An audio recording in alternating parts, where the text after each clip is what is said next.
Palaging nagpapaalala sa atin 'no, mata sa langit, paa sa lupa palagi. Magandang good morning everyone. So, nandito ako ngayon sa bahay ng client natin.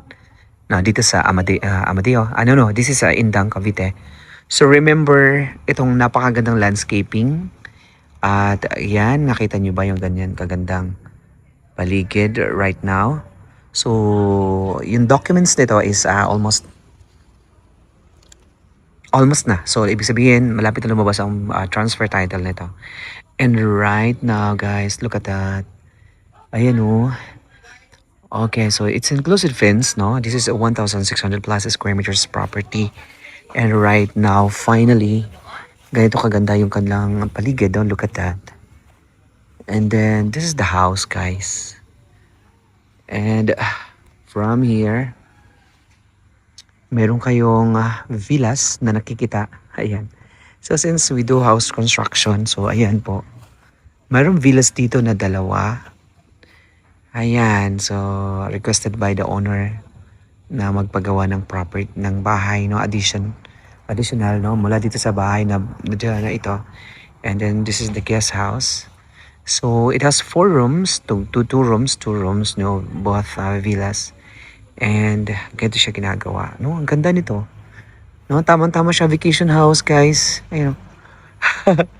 Alright, so tingnan natin itong isa. So, once ito ay mabuo na, no, i-tutor ko kayo ulit dito, guys. At ayusin ang landscape, ayusin ang garden, at ang daming mga halaman at fruit-bearing trees right now. Anyway, now, if you haven't subscribed our channel, I invite you all to hit that subscribe button. Click that bell button, guys, to get you notified for whenever we release new YouTube videos. So, we're on Facebook, Instagram, Viber, WhatsApp. And this is the first villa. Over here, you have the balcony. Ay, may insulation na siya. So, although dito sa Amadeo this is the Indang. Malamig dito, oh. And right now, oh, ayan, ang ganda ng baya. Ayan, okay. Nakita mo yung layout dito. This is the living room. And then you have a shower, bathroom, and a kitchen. Sa likod, meron ka pang like mga 5 meters setback and then fence na siya. So, you have a room over here. So, pag nabuo na to, no, papasadahan natin ulit. Kaya shout out po sa lahat ng gustong magpagawa ng bahay sa kanilang bakanting lote, no?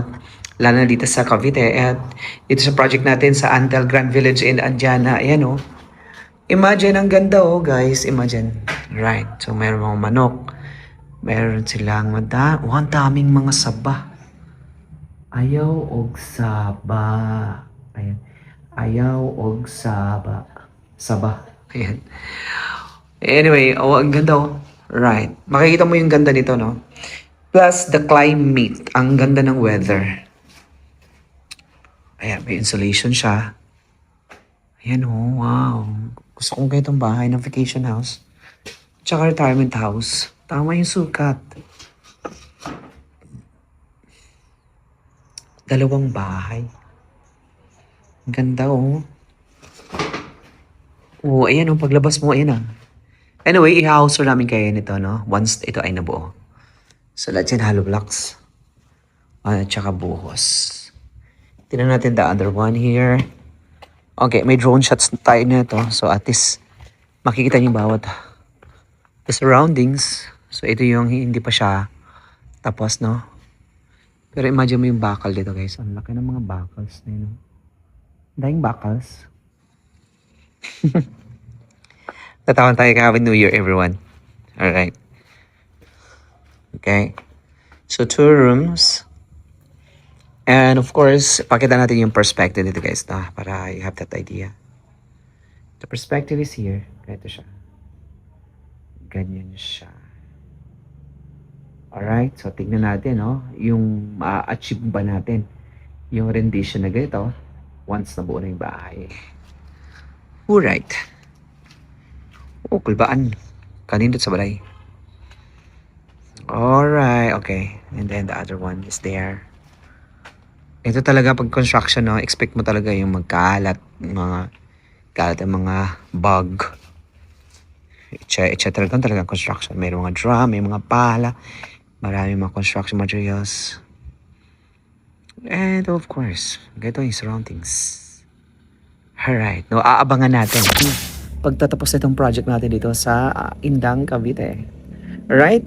So, bagong taon, bagong pag-asa, bagong simula, bagong investment, bagong puso naman ang magiging masaya ngayon at bagong opportunities, bagong pakikipagsalamuha, bagong pakikipagkapwa.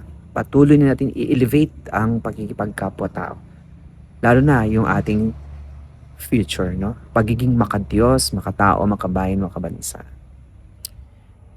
Alright? So, palaging nagpapaalala sa atin, no? Mata sa langit, paa sa lupa palagi.